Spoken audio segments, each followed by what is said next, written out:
effectively what I've done is managed to have thistle plants and very low productive grass plants. What I've created here is a very weak grass plant and a very thriving thistle plant. And that's not the cow's fault, it's my fault for allowing them to be here for too long, or I didn't control the density of the cattle enough to create what I wanted. We're trying to create really thriving, healthy grass plants.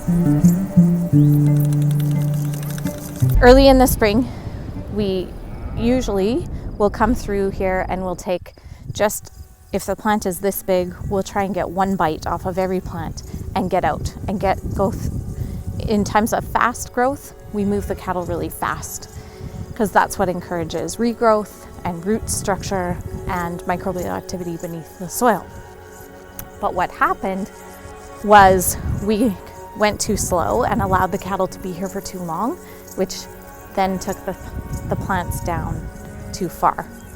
So we thought we were going to recover it when we came back through at the end of July, and then we could just take a little bit and allow the plants to photosynthesize. I can't do anything to change it, and I can't do anything about the past, but all I can do is learn from it and teach others about it. These plants, you want to allow them to photosynthesize. But what we did, by grazing them down too far, we don't have any plant material that will allow them to photosynthesize. So there's no blades of grass there that can even capture sun because we grazed it almost down to nothing. We're not trying to achieve thistles and bare ground. We're trying to create really thriving, healthy grass plants, which in turn creates really thriving, healthy soil.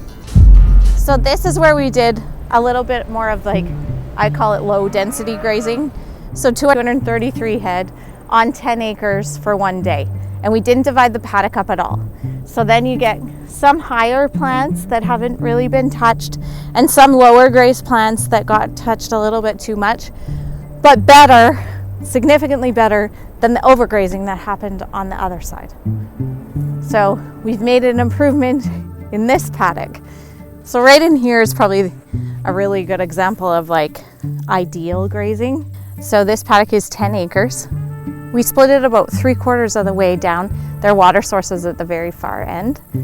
So we split it at about 3/4, and then we did hourly moves, splitting it with temporary fence wire so that it really encouraged them to be at the back and to graze this at very high density, but for a short period of time. So we got a really nice even graze. All the plants kind of got the same amount, and you can see by what's left over, we've left enough plant material that those plants can actually capture sunlight and photosynthesize.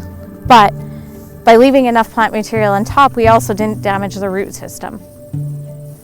So I'm just rolling up the reel, and this is going to allow them to go to the next little piece of this paddock.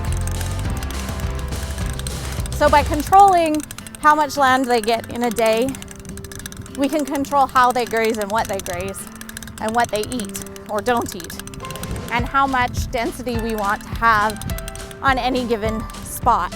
I think it's just really important to remember, myself included, that overgrazing is a function of time. It's not the amount of animals.